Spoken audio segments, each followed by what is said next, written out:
This one truth will change how you see your life forever, because one choice creates your entire path.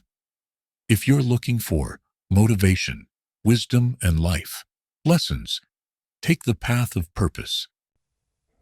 How do I adapt to change? How do I adapt to change? That question matters now more than ever, because change is not coming, it's already here, in the way we work, the way we live, the way we connect, and the way we understand ourselves and the world. We live in a time of transformation, technological, environmental, social, political. And if we want to not only survive, but thrive, we must learn to adapt, not reluctantly, not fearfully, but powerfully, purposefully, and wisely.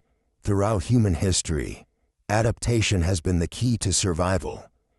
When early humans faced an ice age, they developed tools and clothing to withstand the cold. When ancient civilizations encountered drought, they built irrigation systems. When threats emerged, we didn't just react, we innovated.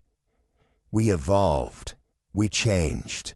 Charles Darwin famously wrote, "It is not the strongest of the species that survives, nor the most intelligent. It is the one most adaptable to change." This is not just a law of biology, it's a law of life. In every era, those who embraced change grew, and those who resisted it were left behind. The printing press transformed the world because people learned to read. The internet reshaped economies because people learned to connect. The future belongs to the adaptable, but adapting to change is not easy. It's uncomfortable. It means letting go of the familiar. It means facing the unknown. It means confronting fear, uncertainty, and sometimes loss. And yet it's in those very moments of disruption that we find our strength. So how do I adapt to change? The first step is acceptance. Change is a constant of life. Nothing stays the same. Seasons shift. People grow. Circumstances evolve. To resist change is to resist life itself. The more we cling to the past, the more we suffer. But when we accept change not as a threat, but as a teacher, we open ourselves to possibility. Acceptance doesn't mean giving up. It means letting go of the illusion of control. It means recognizing that while I may not control what happens, I can always control how I respond. The second step is awareness. Before I can adapt, I need to be aware of what's changing. In my environment, in my industry, in my relationships, in myself, I must learn to listen, to observe, to pay attention to patterns, trends, and signals, to stay informed, not paralyzed by news, but empowered by knowledge. History teaches us that the most adaptable people were the most observant. Think of Florence Nightingale, who revolutionized nursing because she saw what others ignored. Think of Elon Musk, who foresaw the need for electric vehicles and private space travel. Awareness is not just vision, it's vigilance. The third step is attitude. Change begins in the mind. If I believe change is a threat, I'll resist it. If I believe it's an opportunity, I'll embrace it. My mindset determines my outcome. This is not just motivational talk, it's science. Psychologist Carol Dweck's research on mindset shows that people with a growth mindset, those who believe abilities can be developed, are more likely to overcome challenges, learn new skills, and adapt successfully. Those with a fixed mindset tend to fear failure and avoid risk. Adaptation requires growth, and growth begins with belief. The fourth step is action. Adaptation is not passive, it's active.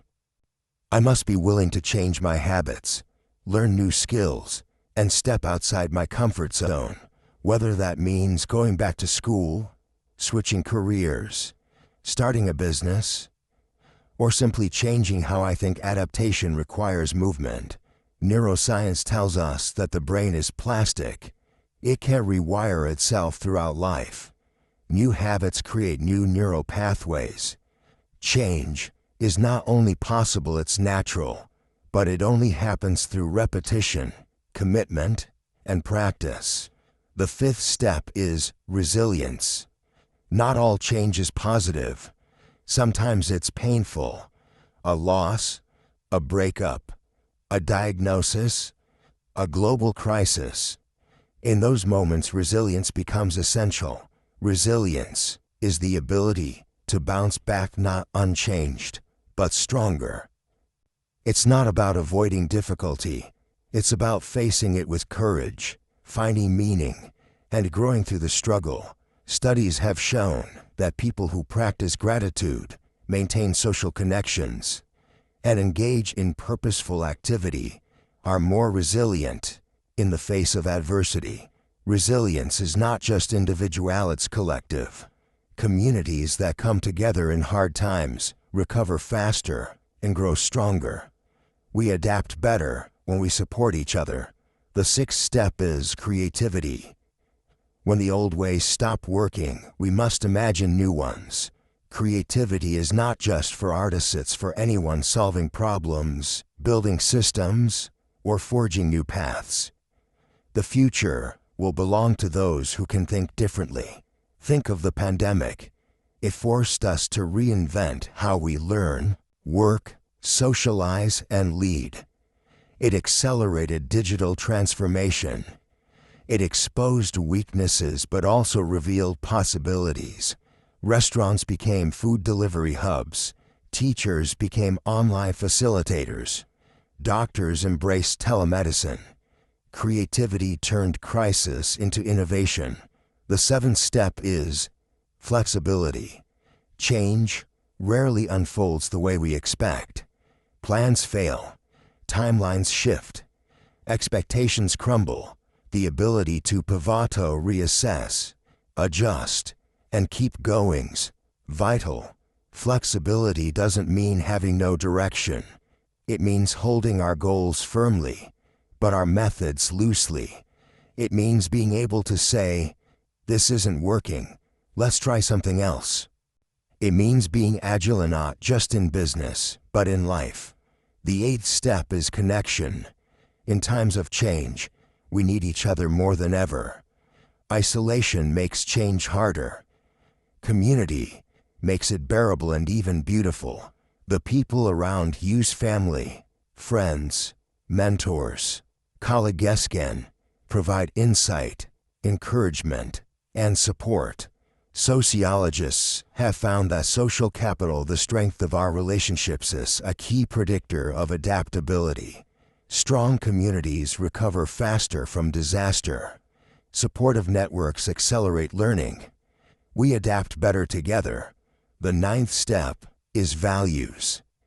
In a changing world, we need something constant to anchor us. That's where values come in. Integrity, compassion, curiosity, courage, purpose. When everything else is shifting, my values remind me who I am. They guide my decisions. They clarify my direction. They help me adapt without losing myself. And the final step is vision.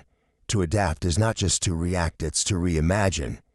What kind of life do I want? What kind of world do we want to build? Adapting to change is not just about surviving. It's about shaping. It's about taking the raw materials of disruption and building something better. It's about transforming challenge into creativity, fear into focus, breakdown into breakthrough. In ancient philosophy, Stoics believed that we cannot control what happens to us, but we can control how we respond. Viktor Frankl, a Holocaust survivor and psychiatrist, wrote that between stimulus and response, there is a space, and in that space lies our power to choose. That power to choose is what defines our humanity. We are not static beings. We are creators, movers, changers. So how do I adapt to change? I accept it. I understand it. I face it. I grow through it. I connect with others. I anchor in values, and I shape a vision. Because change is not the enemy. It's the invitation to grow, to evolve, to become. And in that becoming, I find not just resilience, but revelation. Not just adjustment, but alignment. Not just survival, but significance. The truth is, the world will keep changing. But so can we. So must we. And when we dial ahead, we rise to meet the future, not with fear, but with faith. We discover that we are more capable, more creative, more courageous than we ever imagined. That is how we adapt to change. That is how we shape tomorrow. That is how we thrive.